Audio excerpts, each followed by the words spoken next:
మీకు రసగుల్లాలంటే ఇష్టమా? చాలా టేస్టీగా నోట్లో వేస్తే కరిగిపోయేట్టుగా ఉంటాయి కదా! కానీ రసగుల్లా గురించి ఈ షాకింగ్ విషయం తెలిస్తే నిజంగా మీరు ఆలోచిస్తారు రసగుల్లా తినాలి అనంటే. ఎందుకంటే రీసెంట్‌గా ఒక వ్యక్తి 6 రసగుల్లాలు తిన్నాడు.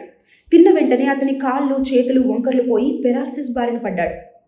హైదరాబాద్‌లో ఒక డాక్టర్ చెప్పిన వివరాల ప్రకారం ఒక వ్యక్తి 6 రసగుల్లాలను వెంటనే తిన్నాడు. తిన్న వెంటనే అతనికి పక్షవాతం వచ్చింది. మెడికల్ టర్మినాలజీలో ఆ పక్షవాతాన్ని హైపోకాలిమిక్ పీరియాడిక్ పెరాలిసిస్ అంటారంట. అంటే అతను ఎప్పుడైతే స్వీట్ తిన్నాడో, ఆ స్వీట్ తిన్న వెంటనే బ్లడ్‌లో కార్బోహైడ్రేట్స్ అనేవి బాడీలో పెరిగిపోయి వెంటనే పొటాషియం వాల్యూస్ తగ్గిపోయాయంట. దానివల్ల అతనికి పెరాలిసిస్ అటాక్ అయిందంట. సో, ఏదైనా లిమిటెడ్‌గా తినాలి. ఏదైనా మితంకి మించి ఎక్కువగా తింటే ఆరోగ్యానికి మంచిది కాదని ప్రతి ఘటన ఈ మధ్యలో జరుగుతోంది మనకు తెలుస్తోంది.